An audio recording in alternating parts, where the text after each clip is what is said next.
देखो भाई साहब, ये चांस है, ये पूरी की पूरी चांस दिख रही है, ठीक है। यहाँ से ये चांस में आ गया भाई साहब गड़बड़ घोटाला। एक गेहूं का दाना ये दिख रहा है, एक गेहूं का दाना ये दिख रहा है, एक गेहूं का दाना ये दिख रहा है। ऐसे भाई साहब अपन हटाते रहेंगे। एक ये दिख रहा है, एक ये दिख रहा है ना, एक ये दिख रहा है। ऐसे भाई साहब अपन हटाते रहेंगे तो जो दाने हों लाइन से दिखते रहेंगे। तो ये जो धान के खेत रहते हैं ना, इनमें भाई साहब ये दिख रहा है। अब यहाँ पे सिडिल लग गई गहरी, यहाँ लग गई ऊंची, तो ये चांस पूरी हो गई है, ये नहीं हो पाई है। तो ये जो धान के खेत रहते हैं ना, इसमें ये समस्या रहती है, इसलिए बीज को ज़्यादा डालना पड़ता है, 1 कुंटल से ऊपर। ये देखो इधर पे जो पट्टे में पौधे कम दिख रहे हैं, ये ज़्यादा दिख रहे हैं। इधर देखो, इधर उधर कम दिख रहे हैं। ये लाइन जो पूरी जो है ना, ये देखो ये पूरा पट्टा ज़्यादा दिख रहा है, कहीं कम दिख रहे हैं। नमस्कार, मैं संयोग हूँ और फार्मिंग विद संयोग में आपका बहुत बहुत स्वागत है। भाई साहब, इस खेत की बुआई हो रही थी उस दिन, आज से 8 दिन पहले यानी कि 18 तारीख को मैंने वीडियो बनाई थी। कुछ मुझसे गलती हो गई थी तो वो वीडियो डिलीट हो गई थी।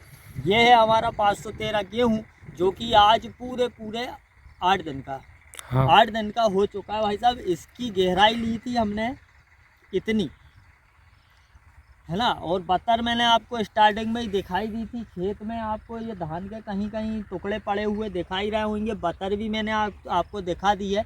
तो 8 दिन में हमारा गेहूं भाई साहब इतने गहरे पे से लगभग कहीं कहीं इतना ही हिट आया है, कहीं बिल्ला हिट आया। ये गेहूं है 513 GW का, जिसकी हमने बुआई 90 किलो पर एकड़ के हिसाब से की थी।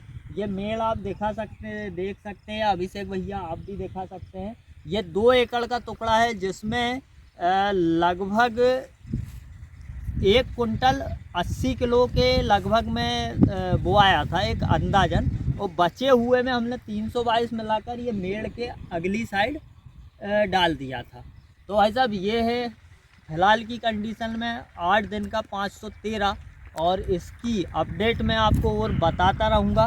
फिलहाल में ये कहीं उगा है, कहीं नहीं उगा है। तो आज मेरे को वापस से दोबारा से टाइम मिला, तो मैंने कहा 513 की अपडेट दे दूं। हाँ, इसमें हमने बीज दर कम करी थी, तो इसमें DAP की मात्रा हमने 2 कट्टी एकड़ के हिसाब से कर दी थी। किसी भी प्रकार का हमने पोटाश, जिंक या जो भी चीज़ें हैं उनका बुआई के समय उपयोग बिल्कुल भी नहीं किया है। सिर्फ थायोफेनेट मिथाइल 70% पाउडर फॉर्म में, और ट्राइजोफास साइफरमेथ्रिन था पाउडर फॉर्म में, उसका बीज उपचार के लिए इस्तेमाल किया था। आगे जो भी अपडेट इस खेत से संबंधित रहेगी भाई साहब, मैं आपको बताता रहूँगा। फिलहाल में ये देखिए आप, यहाँ पे कड़क मटर थी थोड़ी सी, तो यहाँ पर भी देखिए बहुत ही कम उगा है। और ये धान के डुट्ठे भी कहीं कहीं सही से बखराए नहीं है। ये देखिए पूरे के पूरे डुट्ठे निकल रहे हैं ये धान के। तो इस तरह का होगा है 513, और इसी खेत में हम लोग 513 का उत्पादन भी देखेंगे। भाई साहब, बिल्कुल जैसा 322 हमने GW का बोया ना, देखो उसी कंडीशन से 513 बोया है। बस बीज दर कम करी है, DAP की मात्रा बढ़ाई है। पानी देने में या अन्य कोई भी प्रकार के कार्य में हम किसी भी प्रकार का अंतर नहीं रखेंगे, जिससे कि हम ये पता लगा सकें कि 513 में और 322 में कितना लंबा अंतर है। तो मैं उम्मीद करूंगा कि ये वीडियो आपको अच्छी लगी होगी। आप इसे ज़्यादा से ज़्यादा शेयर करेंगे, नए हो तो सब्सक्राइब कर लेना। आज्ञा चाहूँगा। जय राम।